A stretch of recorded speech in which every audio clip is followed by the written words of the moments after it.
Hello there, everyone. My name is CM Freeze, and welcome back to another 2025 NFL mock draft post Combine edition. The NFL Combine just went underway. There were a lot of players that were significant risers to the NFL Combine. Now, the Combine, all it really does is test a player's athleticism, but there were a couple of players that really showcased their athleticism. And there are a couple of teams that really care about athleticism. A team like the Indianapolis Colts, the NFL Combine is always held in Indianapolis, and it seems like the Colts are always picking a team that does really well at the Combine. I again am not going to do any trades. However, I feel like my next mock draft I'm going to do is going to include trades. So if you guys are looking forward to that, please make sure to either subscribe or leave a comment letting me know that you're looking forward to that, or giving me a like. Any support in any ways would be absolutely massive. Now, if the Tennessee Titans here at number 1, I am still going to go Cam Ward. In every single mock draft I've done, I've given it to Cam Ward, the first overall pick. And I know it might be boring to constantly do Cam Ward, but after the Combine and interviews with other teams, it's being reported that Cam Ward is clearly quarterback 1, and he's actually really breaking himself away from Shedeur Sanders between quarterback 1 and quarterback 2. Cam Ward is kind of clearly becoming the number 1 quarterback, and I honestly at this point wouldn't be surprised if a team even made a big package such as the Giants or the Jets to try to trade up to the number 1 pick to get Cam Ward. I also saw another report that said that the Tennessee Titans were maybe okay with keeping Will Levis and building a team around him, and I think that that is all smoke. There's no way that Brian Calhoun, the head coach of the Tennessee Titans, or the new GM from the Tennessee Titans, looked at Will Levis's tape last year and thought to themselves, you know what? We can build a team around this guy. Will Levis was hot ass. I think he got benched like 5 times during the season for Mason Rudolph, and he had injury concerns too. He regressed. He actually showed flashes his rookie season and looked god-awful in his second year. The Tennessee Titans have the first overall pick. They can take their quarterback of the future. I understand people saying, oh, we'll just take Abdul Carter or Travis Hunter this year, and next year take a quarterback in a better quarterback class. The Tennessee Titans, it's no guaranteed that they are going to be in a position to get a quarterback next year. The Titans could, you know what, maybe win a couple of games and have like the 5th overall pick and 4 quarterbacks go ahead of them. There are no guarantees in life. However, right now the Tennessee Titans have the first overall pick. They can go get the best quarterback in the draft class and Cam Ward, who has a lot of high potential and has a high upside. Draft him. Make him be your quarterback of the future. If you don't want to play him year 1, that's totally fine. You do not have to play him year 1. You do not have to start him right away. But at least get quarterback out of the issue. And you know what? Even if you are the worst team next year and you do have the number 1 all pick, you can either trade it for a ton of picks or draft the best non-quarterback in next year's class. Give me Cam Ward. The Cleveland Browns, again, with all these reports from the NFL Combine, I saw another report that said that the Cleveland Browns are very high on quarterback. And honestly, in a world where Cam Ward was here at pick 2, I think the Cleveland Browns would take Cam Ward in a heartbeat. However, Cam Ward is not here, and I do not think that Shedeur Sanders or even apparently Jackson Dart is really rising up draft boards as well, Jackson Dart and Jalen Milroe. But I do not believe that either Jalen Milroe or Jackson Dart will be taken until at least the 2nd round.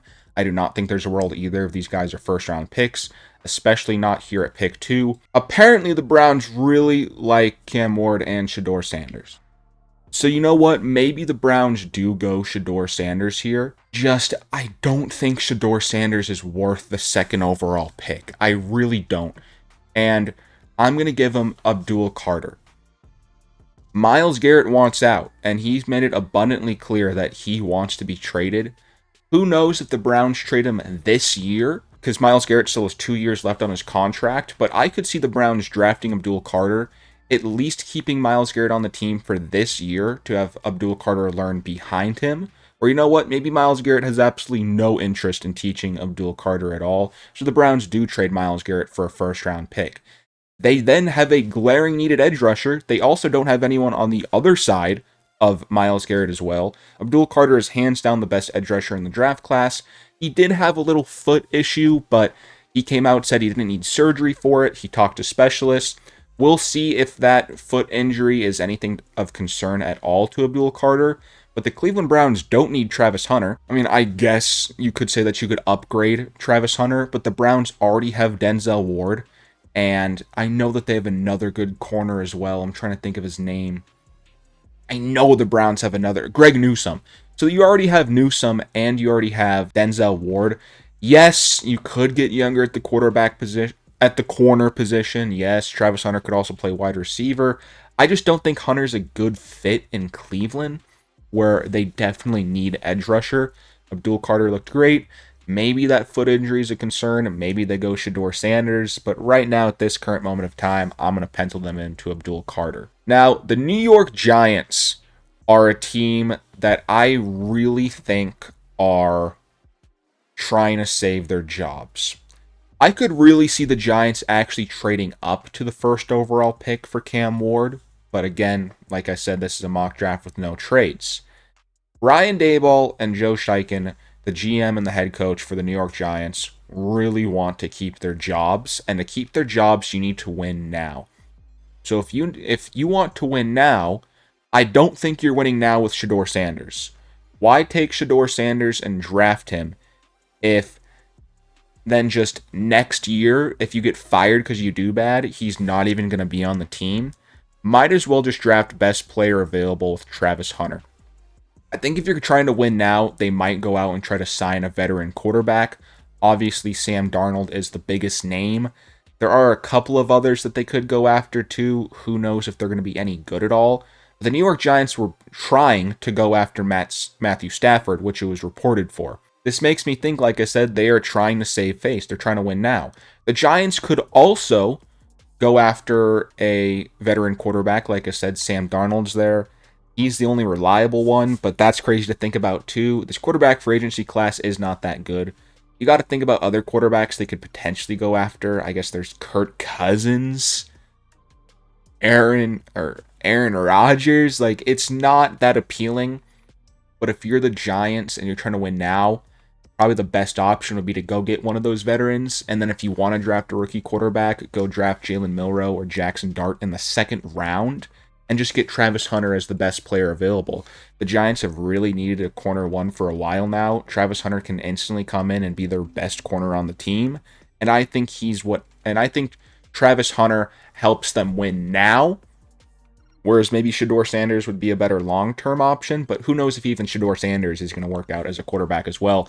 I think Travis Hunter is a more surefire pick, and when you're trying to save your job, you go with the surefire pick. Patriots at 4, I have given them Will Campbell. I will probably always give them Will Campbell unless in free agency they go out and sign like 4 offensive linemen. Drake May absolutely died this season. Jacoby Brissett did too. The Patriots' offensive line is terrible. They have decent running backs over there in New England.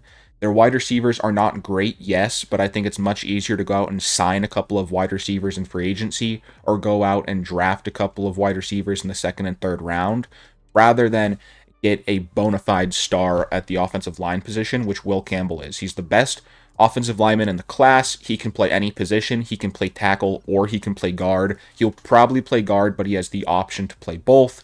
The Patriots just went out and got Mike Vrabel as their head coach.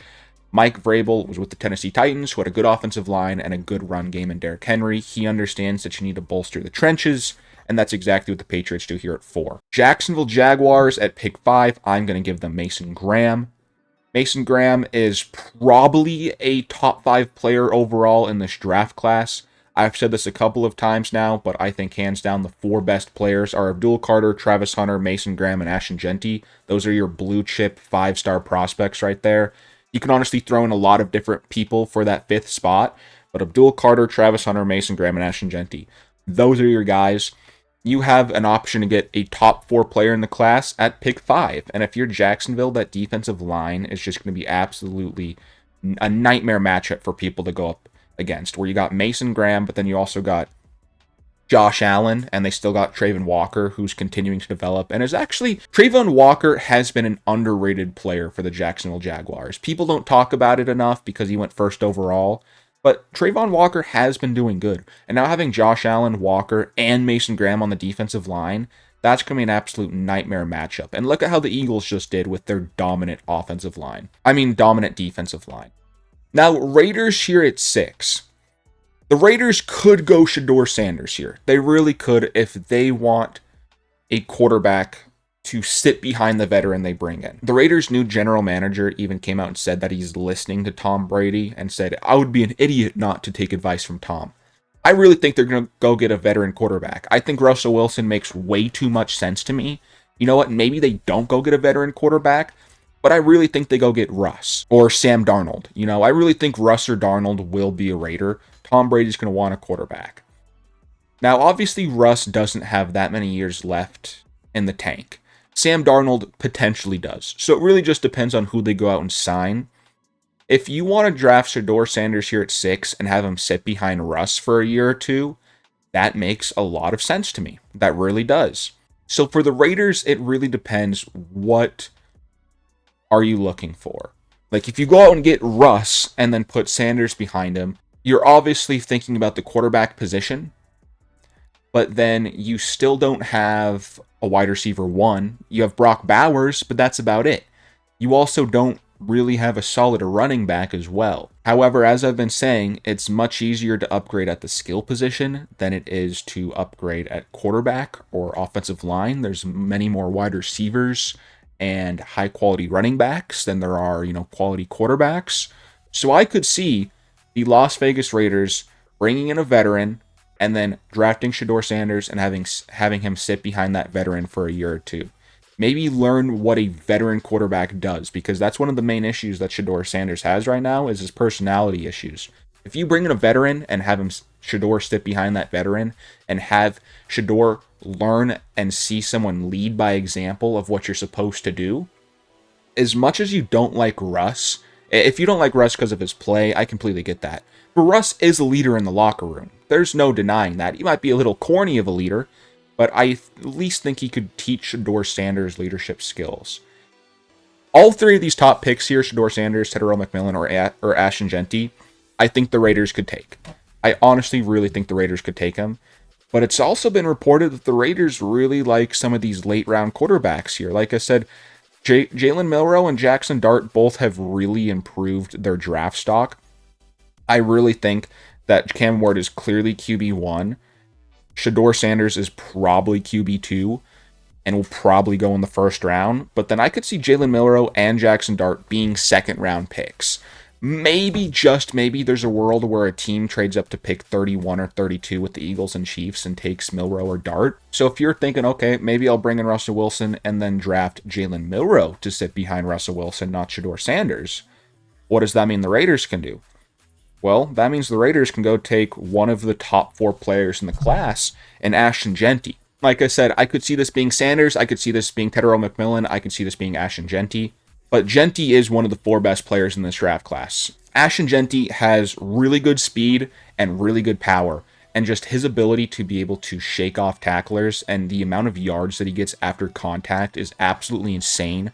Where the Raiders have a decent but not great offensive line, I think Ashton Jeanty could really thrive there in Las Vegas. This really could, like I said, this really could have been any of them. I just decided to go with Ashton Jeanty.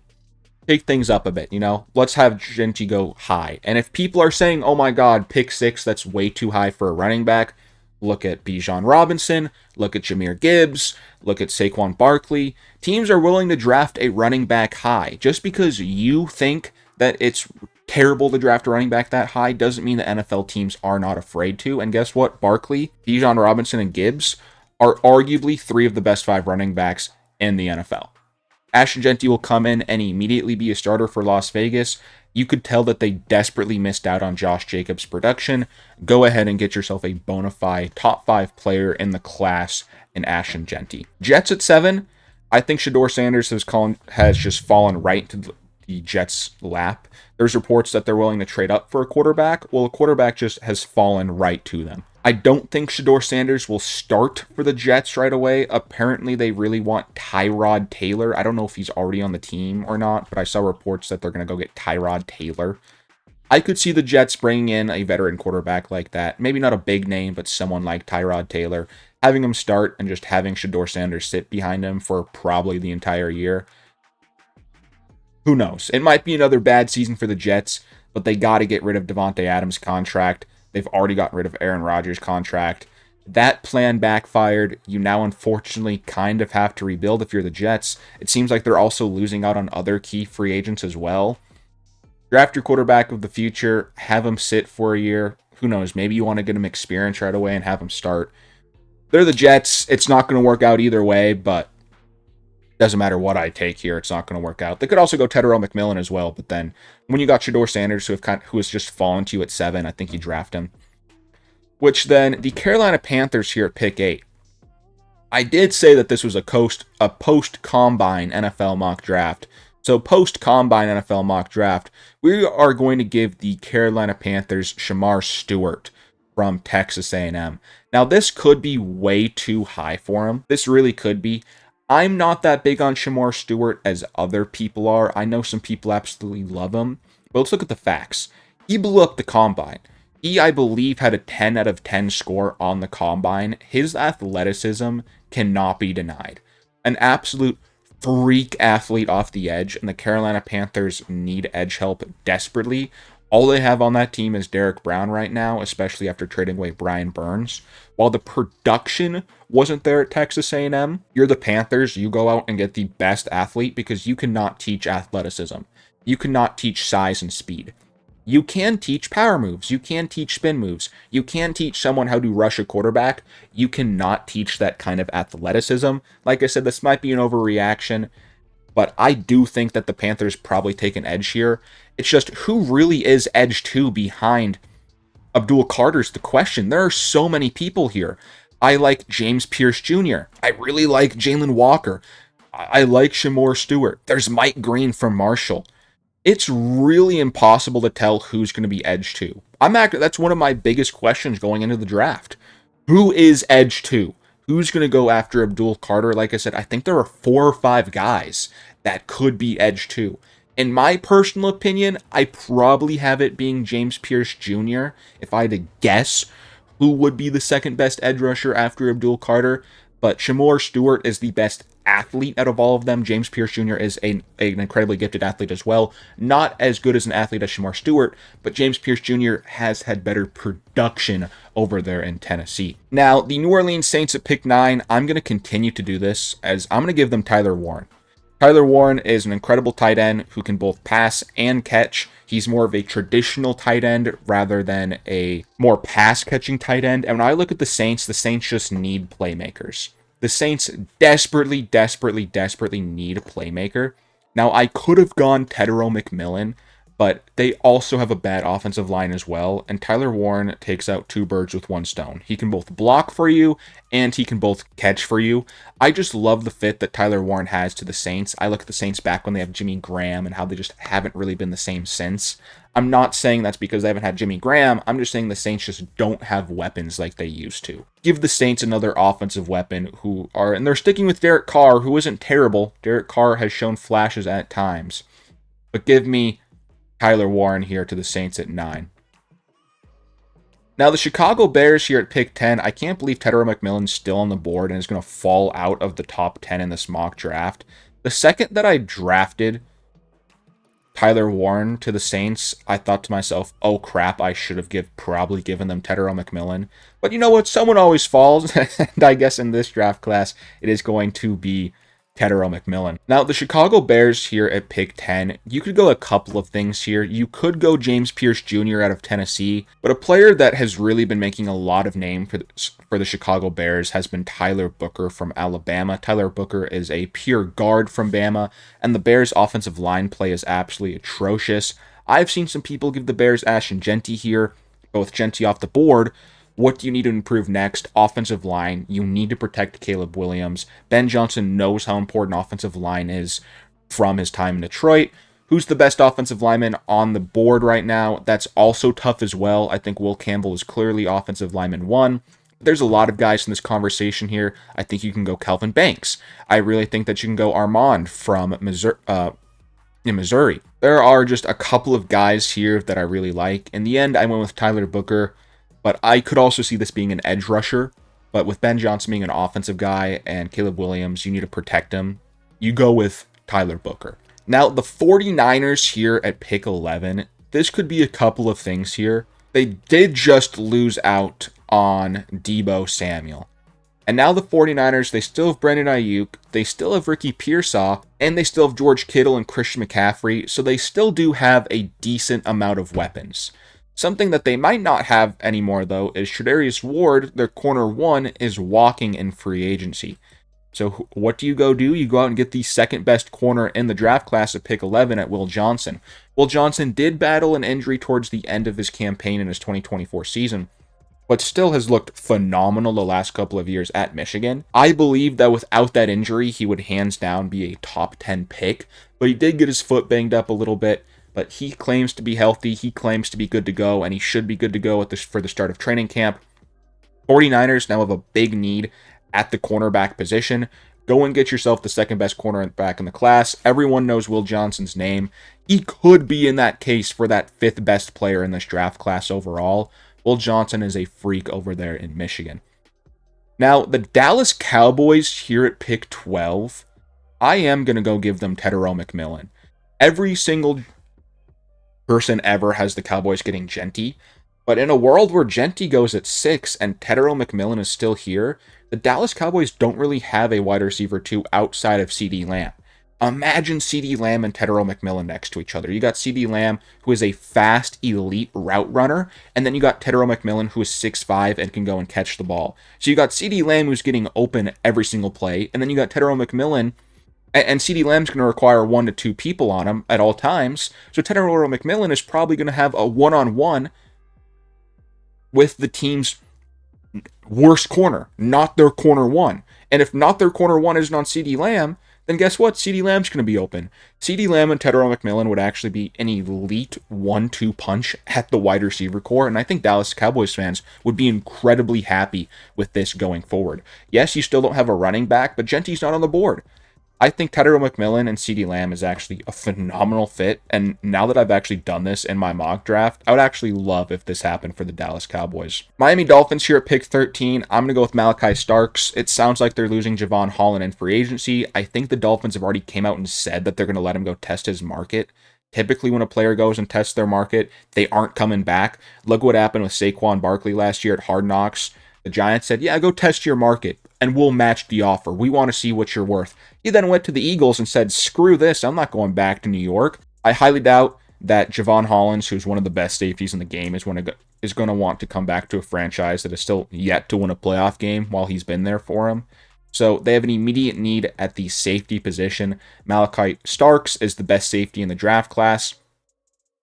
Malaki Starks' big issue is that he was projected to take a massive step up, and while he did take a step up, he just didn't do as good as teams projected him to do. Now, that doesn't mean that he's not good. He's still a really good safety and the best safety in the class, and he's a great ball hawk. He has great anticipation. He can make some really big hits. He can really fly. So while he has the ability to do all these things, he just didn't really do them that much this season at Georgia. But the Dolphins just have a big need at safety. I don't think that they need an edge rusher. This could also be offensive line as well. This could also be Luthen Berger as well. I think that there's a lot of options here, but I just go Malaki Starks for the immediate need. Now, the Indianapolis Colts here at 14. This could be a lot of things for the Colts. I think what the Colts are hoping for just isn't here. Like, there's no Tyler Warren, no Malaki Starks, no Will Johnson. It's like, what do you need if you're the Colts? Offensive line and wide receiver, they're pretty set on. You know, you can always upgrade the offensive line because you need 5 pieces. But a wide receiver, they have Pittman Jr., they have Alec Pierce, they have the second-round pick that they drafted last year. I'm blanking on his name right now, but I know that they drafted a wide receiver in the second round last year as well. The Colts have weapons. As you see here, tight end has always been something that people have been on for the Colts. But I also think that they need to upgrade their defense. Their defense was really bad last year. However, they have Laiatu Latu, they have Kwity Paye, they have DeForest Buckner, It really is that secondary that needs to improve. For someone who was great at the combine, who really blew up the combine, Nick Amorie from South Carolina, a true strong safety, and the Colts do need safety. This would be very rare for it to go back-to-back safety here, but like I said, this is the combine mock draft, okay? This is the post-combine mock draft. I'm highlighting players that did really good at the combine. Nick Amorie from South Carolina was one of those players. Freak athleticism for a strong safety, incredibly fast, and as a true strong safety, can really lay some devastating hits as well. I believe he's 6'2", if I'm not right. He's 6'3". Yeah, like I said, rare blend of size and athleticism. Absolute beast Nick Amorie is. Like I said, absolutely blew up the combine. I believe he had like a 9.9 or something incredibly high on his combine scale, which if you don't know, the combine scale is they take a look at what you did, like what your 40-yard time was, what your bench press was, what your high jump was compared to the average. And obviously if you get a 10, that means you're much better than average. Him getting a 9.9 means that he was a lot better than average. Like I said, safety going back to back, especially at 13 and 14, might be very rare, but the Colts need to get better in the secondary. They absolutely do. And for a team that loves to draft, the Colts even being known for drafting the athletes who blow up the combine, Nick Amorie was one of them. I could 100% see this being Nick Amorie because they desperately need to get better in the secondary, which means that the Atlanta Falcons here at pick 15 can go with James Pierce Jr. I would be absolutely thrilled if James Pierce Jr. fell to the Atlanta Falcons. Like I said, I truly believe that he is the second best edge rusher in this class. James Pierce Jr. last year was the best edge rusher going into the season. He didn't have as good of a year as people believed he would, but he still had a great year. James Pierce Jr. has an elite first step, and he showed that at the combine. James Pierce Jr. is fast. He is definitely a speed rusher, but he is big. I believe he's 6'5", and just that kind of size, that kind of speed. Like I said, he's like Shemar Stewart. Shemar Stewart's a little bit more athletic, but James Pierce Jr. has actually shown what he can do, and he's actually gotten sacks and better stats than Shemar Stewart has. He's actually shown that he can use his side and speed to get results. And while Shemar Stewart has probably the athletic ability to become a better player, I like that we've actually seen results from James Pierce Jr., and I think that he'd be such a good fit there in Atlanta. He could be their true edge one, and the Atlanta Falcons can just let him blitz off the edge every single play, and it would just be absolute money. I would just absolutely love it. Now, the Arizona Cardinals here at pick 16, I've actually typically gone Derek Harmon here, but a name that I've really been seeing rise up draft boards for the Arizona Cardinals is Walter Nolen. Walter Nolen was the second highest rated high school prospect in this draft class. If I'm not mistaken, it was Travis Hunter and Walter Nolen were the two highest high school rated players going into college the year that they did go into college, which was obviously 3-4 years ago. Walter Nolen is an absolute stud there in Ole Miss. The Arizona Cardinals need to get better at the defensive line. They could either do it with edge or defensive tackle. When I look at the Cardinals, though, they already have Darius Robinson, who they drafted last year, and B.J. Ojulari, who they drafted 2 years ago. They already do have 2 young edge rushers, and if you want to get another edge, I think you should just get a veteran to help train those edge rushers and teach them. So go defensive tackle, go Walter Nolen. There's a lot of things that the Cardinals could do, but their defensive line is abysmal. And in a draft class where defensive line is probably the biggest high of this draft class, just go out and get the defensive player you want. The Arizona Cardinals have reportedly really liked Walter Nolen. Go out and get your guy in Walter Nolen. He's there at 16. Bengals here at 17. They have, I believe they for sure franchise tag T. Higgins. Who knows if T. Higgins is actually going to sign his tag? We don't know. The Bengals also reportedly are going to sign Ja'Marr Chase to the biggest contract in wide receiver history. Hasn't happened yet, but the Bengals are now kind of set. They have Ja'Marr Chase and they have T. Higgins. You don't need to worry about wide receiver. Offensive line is still an issue for the Bengals, so they could go offensive line, but that defense was atrocious. It really does seem like they want to try to bring back Trey Hendrickson as well, which I really hope they do. They did draft Malik Murphy like 2 years ago. He has not worked out for them at all. but he is going into now year 3, so you can maybe still kind of trust him. I say that because Michael Williams is still here at pick 17, and he could be a really good fit for the Bengals. There's also Mike Green as well, who I think could be a really good fit for the Bengals. But their secondary is also really bad as well. I've given the Bengals Siobhan Reevil in basically every single mock draft I've done because I think that their secondary is abysmal, and Siobhan Reevil, I think, is a really good corner who unfortunately had a pretty bad injury this year, but he's going to be good for the start of training camp, and I really think he would be a great fit there in Cincinnati. But this, like I said, this could be a lot of things. Their defensive line does need improvement as well. They're going to always constantly need improvement on the offensive line. If you're Cincinnati, I think you just go best player available here. I've given them Siobhan Reevil every single time. So you know what? Maybe let's switch things up a little bit and let's give them Mike Green out of Marshall. Just an absolute freak. I think if you're the Bengals, you're going to want someone alongside of Trey Hendrickson. Hopefully you sign him. Mike Green showed excellent production at Marshall this year. And I think he's a guy that he has a real fiery spirit that can hopefully become a leader or at least someone that brings life to that defense that desperately needs it. Seattle Seahawks here at 14. Kelvin Banks Jr. has kind of just fallen into their lap. I think Banks Jr. could easily go higher than this, but the Seattle Seahawks desperately need offensive line. Kelvin Banks Jr. can play tackle or guard for the Seattle Seahawks. He'll probably play guard, but he did play tackle for the Texans. Seahawks, I mean, not much you need to think about. They need to improve their offensive line. It was not that good this year. Now, the Tampa Bay Buccaneers at 19, I've done this a lot. I'm going to continue to do this, I'm going to give them Jaheed Campbell. He is hands down the best linebacker in this class. I've always kind of looked at Campbell as more of a pure off-the-ball linebacker, but he's reportedly been coming out, and especially at the Combine, really showed that he could also be an on-the-ball linebacker as well. What I mean by that is saying that he can also blitz off the edge as well. Jaheed Campbell, I know, is doing edge rusher drills at the Combine. So Jaheed Campbell is saying, hey, I can not only be off the ball and be a traditional linebacker, but I can also blitz as well.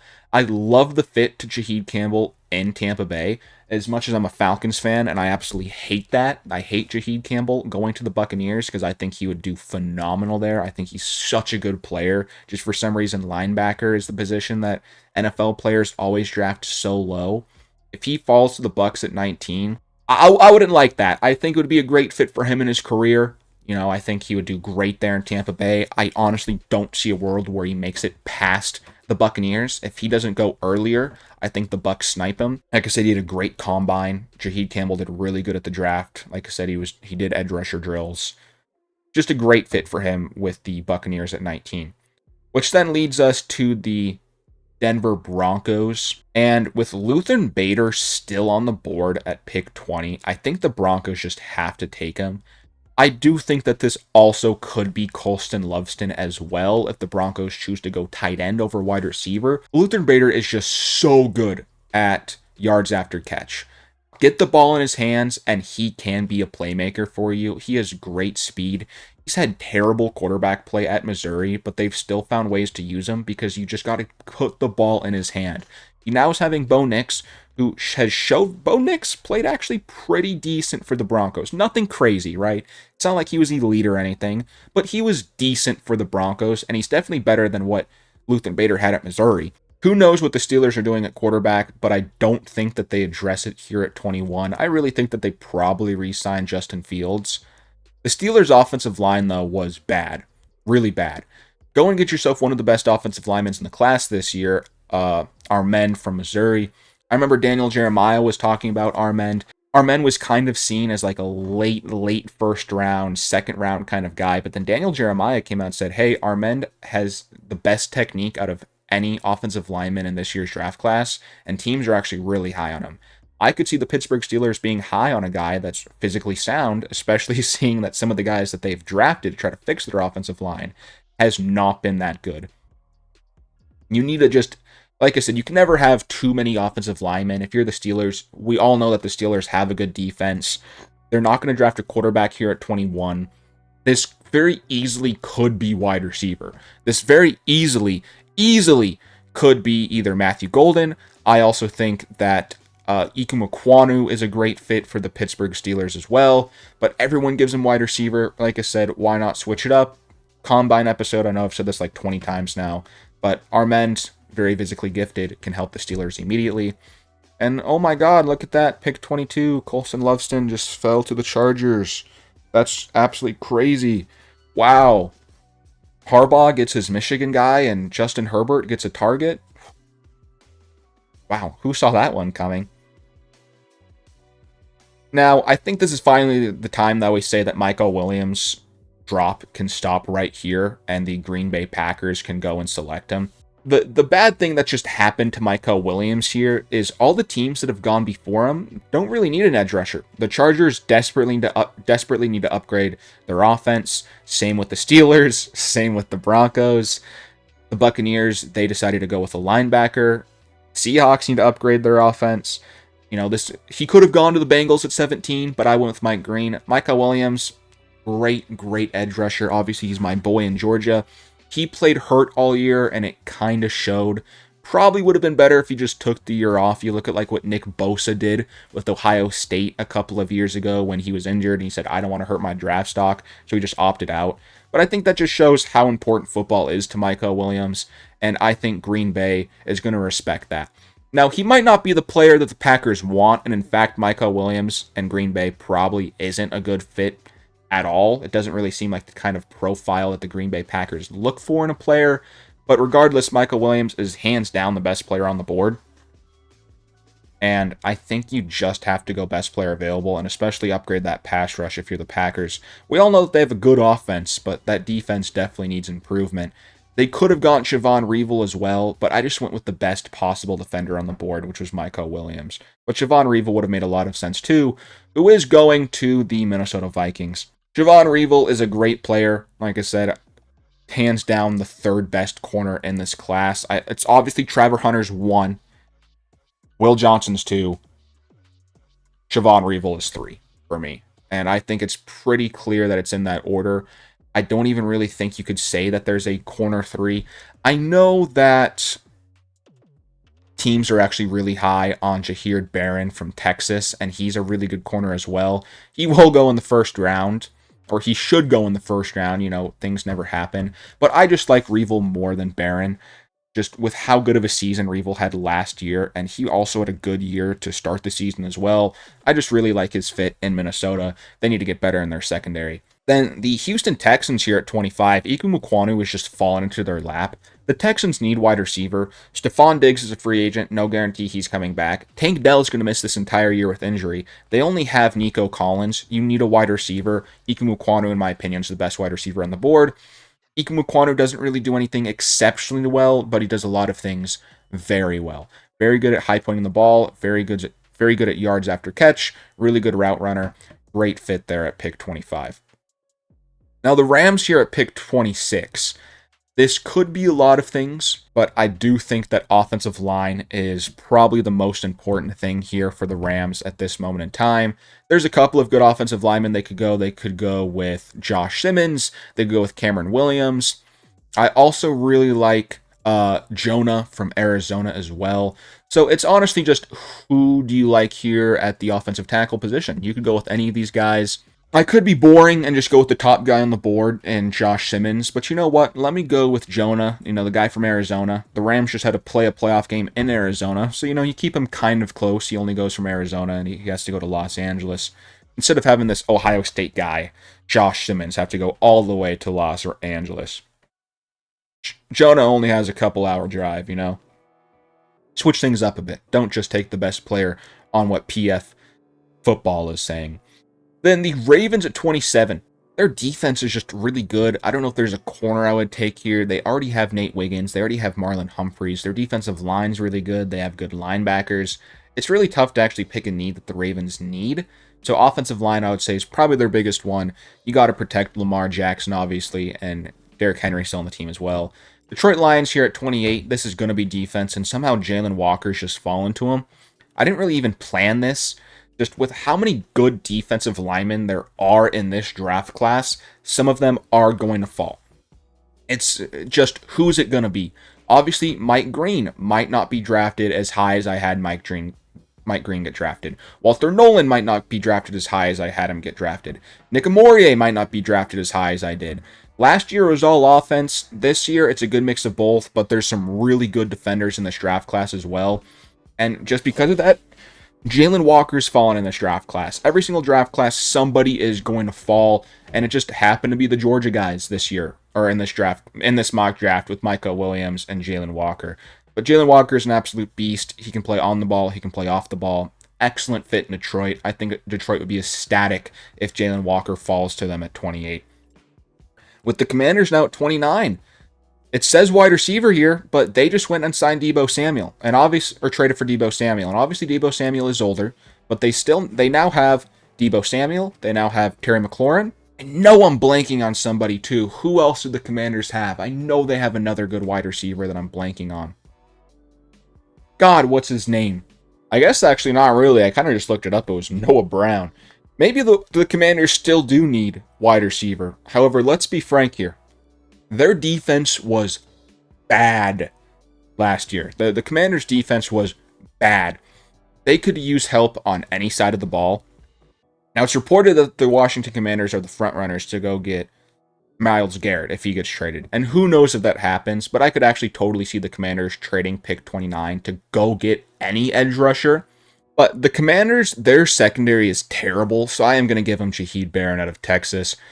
Teams that reportedly are really high on him. The Commanders just need secondary help bad, so just go give him the next best corner in the draft class in Shaheed Barron. Buffalo Bills here at pick 30, they're probably ticked off that they didn't get Shaheed Barron, and Nick Amenawaru is already off the board too. The Buffalo Bills could have really used a safety as well. But a player that actually I am pretty high on is Xavier Watts. I really like him out of Notre Dame. He's just such a ball hawk. And if you look at this Bills team, I definitely think that it's either could be Derek Harmon, it either could be Nick Scaronton, or it could be Xavier Watts as well. It's just, what do you think is more important to the Buffalo Bills? Is it secondary or is it defensive line? I'll just go ahead and give them Xavier Watts from Notre Dame. It is a little bit colder up there, Nick Scaronton playing in Texas A&M. I really don't know how much of that matters. But the Buffalo Bills need a safety. Xavier Watts, like I said, such a good ball hawk from Notre Dame. He really was impressive this year in the college playoffs, and I think that he would be a great fit there in Buffalo. Kansas City Chiefs here at 31. You saw just how bad that offensive line there was for the Kansas City Chiefs.